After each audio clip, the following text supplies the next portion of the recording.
Je m'appelle Ian Brightope. J'ai obtenu mon diplôme de médecine et de chirurgie à l'université de Monash en 1974. En 1982, j'ai cofondé le Collège australisien de médecine nutritionnelle et environnementale.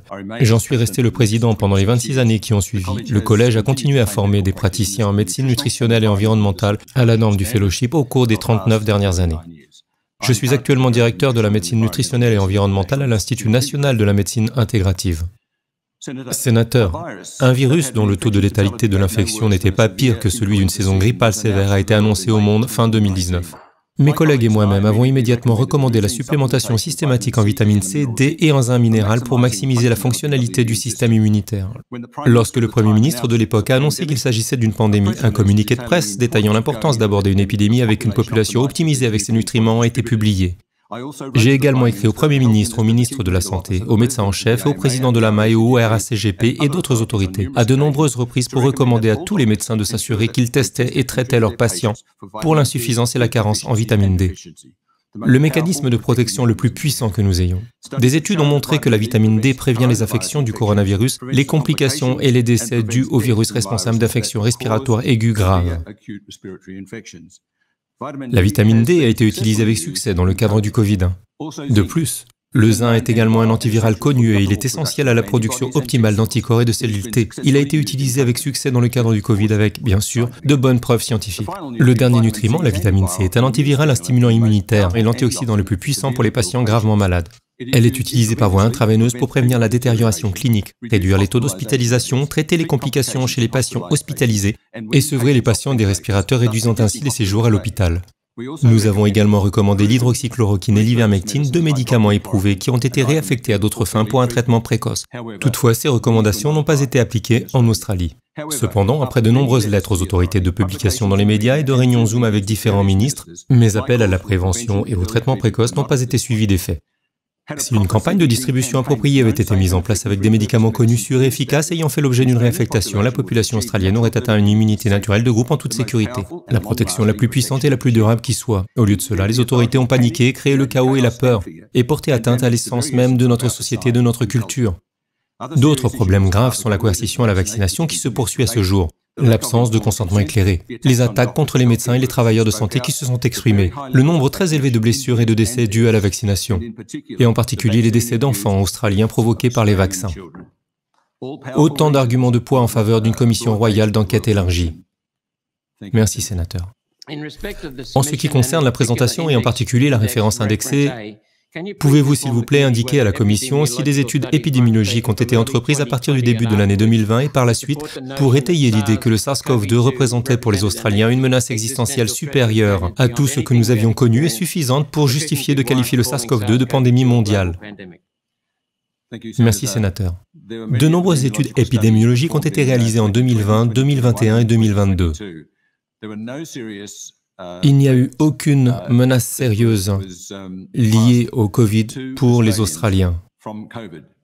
Aucune menace sérieuse. Les études épidémiologiques ont été soutenues par le professeur John Ioannidis, un expert mondial. En octobre 2020, je pense que chaque sénateur devrait le lire.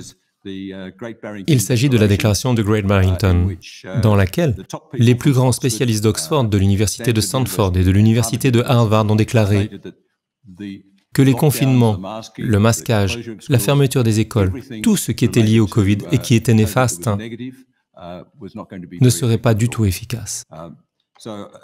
En ce qui me concerne et en ce qui concerne mes équipes, le Covid était plutôt une mauvaise grippe et les fermetures d'écoles étaient totalement inutiles. Des études épidémiologiques l'ont d'ailleurs prouvé. Mon autre préoccupation est que les autorités ont refusé d'informer correctement le public. En ce qui concerne les instructions provenant de nos autorités, ainsi que de l'Organisation mondiale de la santé et d'autres organisations dans le monde, du fait qu'il n'y avait absolument aucun domaine de prévention ou de traitement précoce prévu dans les recommandations. Il s'agit là d'une lacune flagrante de notre système de santé. Notre système de santé, en ce qui nous concerne, a été piraté par le système médical, et le système médical a été détourné par Big Pharma. Notre système de santé ne fournit donc que très peu de soins de santé réels, et cela fait partie du problème systémique de notre pays et de nombreux autres pays occidentaux. Nous ne disposons pas d'un système dans lequel les praticiens médicaux contribuent à la bonne santé des gens. Ils sont traités comme si... Les médecins sont formés à réfléchir en termes de maladies, de diagnostic et de traitements médicamenteux pour ne considérer que très rarement les causes sous-jacentes des problèmes des patients. Lorsqu'il s'agit d'études épidémiologiques, c'est très bien. Nous devons connaître l'épidémiologie d'un virus particulier ou d'une infection particulière. Mais plus important encore, nous devons aborder les épidémies avec une population en bonne santé ou en meilleure santé que par le passé, afin d'éviter la catastrophe qui s'est produite avec le Covid.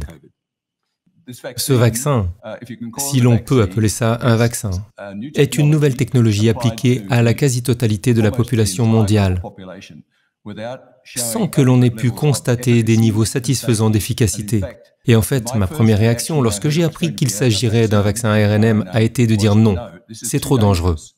Lorsque vous entendez parler d'être enveloppé dans une nanoparticule, nous savons que cela ne va pas rester dans le muscle deltoïde. Cela ne restera jamais dans le muscle, contrairement à ce que l'on nous avait promis. Ça se déplace dans tout le corps.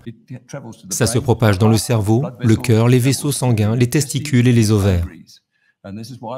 C'est la raison pour laquelle nous voyons tant de personnes souffrir d'effets indésirables graves, y compris de nombreuses maladies cardiaques, des troubles dégénératifs du système nerveux central, des maladies auto-immunes et certainement beaucoup de problèmes gynécologiques, des problèmes féminins. Ce produit contient également des fragments d'ADN.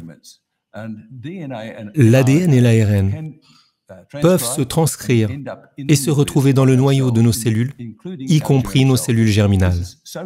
C'est tellement risqué que cela n'aurait jamais dû être injecté à un seul être humain. Nous n'avons pas besoin d'attendre des vaccins expérimentaux pendant 8 mois ou 2 ans, lorsque nous avons une maladie virale qui provoque un trouble sévère de type grippal. Comme je l'ai déjà dit, sénateur, nous disposons de moyens de prévention et de traitement précoce.